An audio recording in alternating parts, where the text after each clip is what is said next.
So hello guys, स्वागत है MS quality की एक और नई वीडियो में। एंड गाइस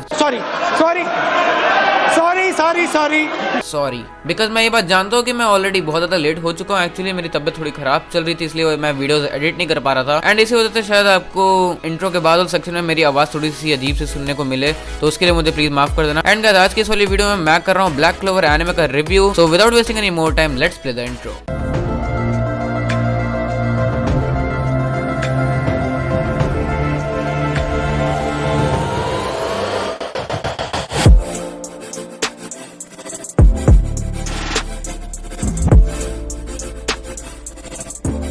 So, मेरे हिसाब से बहुत कम ही लोग ये बात जानते होंगे कि मुझे मैजिक सुपरनैचुरल एक्शन एनिमे देखना बहुत पसंद है। एंड उसी दिन मैंने रीज़रो भी खत्म की थी, तो वैसे भी पूरा दिन तो सदमे में ही बीतना था। एंड उसके अगले दिन फिर से मैं इस एनिमे के डेजर्ट में एक लाचार की तरह बहुत तगड़ी मैजिक एंड सुपरनैचुरल एनिमे खोज में निकला हुआ था। देन मुझे वहाँ पर एक भगवान मिला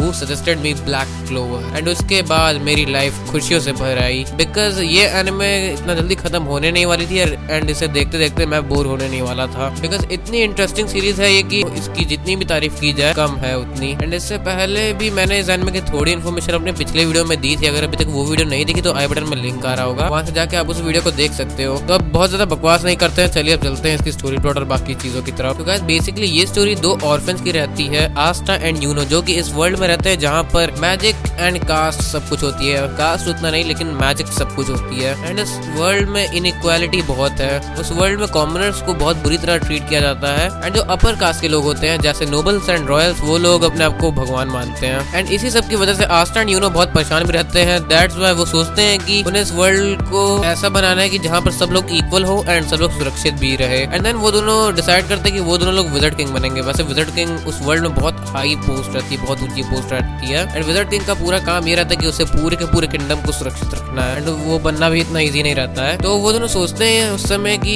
अभी मैं विज़र्ड किंग की बात आपको और आगे बताता हूँ। तो वो लोग उस समय सोचते हैं कि वो लोग विज़र्ड किंग बनेंगे एंड पूरे किंगडम को सुरक्षित रखेंगे। And then both made each other as his rival that who will become wizard king first. And यही नहीं बस इस सफर में, लेकिन अभी ये सफर खत्म नहीं हुआ बिकॉज अभी भी एनिमे ऑनगोइंग है। एंड उन लोगों को इस सफर में बहुत सारी प्रॉब्लम्स भी फेस करनी पड़ती है। ऑब्वियसली करनी पड़ेगी बिकॉज एक शोनेन एनिमे में एक एम तो है ही, एंड उसको अचीव करने के लिए अगर कोई प्रॉब्लम्स नहीं होगी तो वो शोनेन एनिमे की होगी। लिटरली मुझे इस एनिमे के हर एक एपिसोड एंड पूरी फाइट सीन्स पे इतने ज्यादा गूज़बम्स आए कि शायद मुझे किसी और एनिमे को देखते हुए आए होंगे। एंड इसकी फाइट सीन्स और स्टोरी प्लॉट की मैं जितनी भी तारीफ करूं भाई उतनी कम है। एंड गाइस इतनी बड़ी वर्ल्ड में जहां पर मैजिक ही सब कुछ होता है, वहां पर यूनो के पास तो बहुत ही खतरनाक मैजिकल पावर्स रहती है, मतलब बहुत कूल वाली। एंड आस्था के पास वहीं पर ही मैजिकल पावर्स ही नहीं रहती है। आस्था हैव नो मैजिक्स। एक ऐसी वर्ल्ड में जहां पर सब कुछ मैजिक है, तुम लोग सोच ही सकते हो कितना हार्ड हो सकता है। बट फिर भी आस्था कभी हार नहीं वाला मानता। लिटरली इस एनिमे को देखते देखते जो बात मुझे एक फ्रेज की तरह लगती थी कि never give up, but after watching this anime ये बात नेवर गिव अप मेरे ब्लड वेसल्स में आरबीसीज की तरह फ्लो करती है। एंड भाई लिटरली आस्था ने मुझे इतना मोटिवेट और इंस्पायर किया कि मैं जितना बोलूं उतना कम है। एंड गाइस मेरे ख्याल से आप लोगों ने इस एनिमे की पहले कहीं पे बुराइयां भी सुनी होंगी कि बहुत सारे लोग इसे नारुतो, एमएचए या फिर ड्रैगन बॉल की कॉपी बोल रहे हैं। एंड लिटरली मुझे भी ऐसा स्टार्टिंग में लगता था, बट अब जब मैं इस एनिमे को देखता हूँ तो ये मुझे किसी मास्टरपीस से कम नहीं लगती है। एंड अगर आपको सही से बताऊं तो अगर आप लोग ये भी बात इमेजिन करो कि एमएचए, ड्रैगन बॉल जी और नारुतो जैसी खतरनाक एनिमे को मिला करके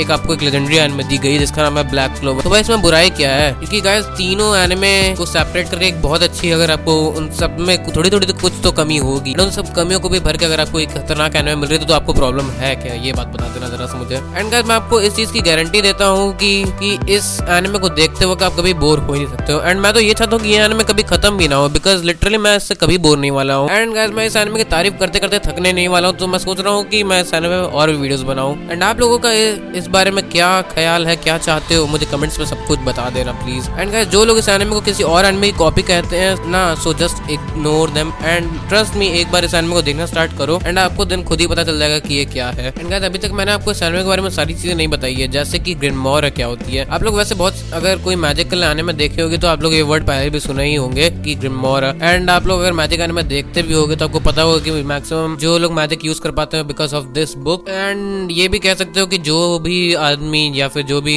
पर्सन जो है वो मैजिक यूज कर पा रहा है because of this book. And guys ग्रिमोरा जो होती है वो 14 प्लस मतलब 15 ईयर्स के होने पे मिलती है। एंड यूनो को जब 15 का हो जाता है तो उसे एक बहुत ही पावरफुल 4 लीफ ग्रिमोरा मिलती है। एंड ये लीव्स का क्या सीन है, ये सारी की सारी चीज आपको एनिमे देख के पता चलेगी। एंड वहीं पर ही आस्था को कोई भी ग्रिमोरा नहीं मिलती because he have no magic. And बिना मैजिक के वो विजार्ड किंग कैसे बन पाएगा, this is the big question. And guys अगर मैं लिटरली बताऊं तो हमारे इसमें मेन कैरेक्टर बस आस्था ही है बिकॉज यूनो को स्क्रीन टाइम भी बहुत कम दी गई है। एंड ऐसा ही नहीं कि विजार्ड किंग सबसे ऊपर पोस्ट है पूरे के पूरे क्लोवर किंगडम में, किंग की भी पोस्ट है, बट किंग एकदम यूजलेस रहता तो उसकी बात छोड़ी दो। तो गाइस आस्था पूरे के पूरे वर्ल्ड को बिना मैजिक रख पाएगा सही से कि नहीं, ये सारी की सारी बातें आपको एनिमे देख के ही पता चलेगी। एंड शायद मैं आपके अंदर का इंटरेस्ट जगा चुका हूँ तो प्लीज इसे देख लेना। एंड अगर मैं ना जगा पाया हूँ अच्छे से आपके अंदर का इंटरेस्ट तो प्लीज ट्रस्ट मी एक बार इस एनिमे को देख लो। मैं 100% कहता हूँ ये एनिमे को डिसअपॉइंट नहीं करने वाली कहीं से भी। तो गाइस अब जो आस्था है वो विजार्ड किंग बन पाएगा कि नहीं एंड वो लोगों को प्रोटेक्ट कर पाएगा कि नहीं, ये सारी की सारी बातों का जवाब आपको सिर्फ एनिमे से मिल सकता है। So just go and watch it.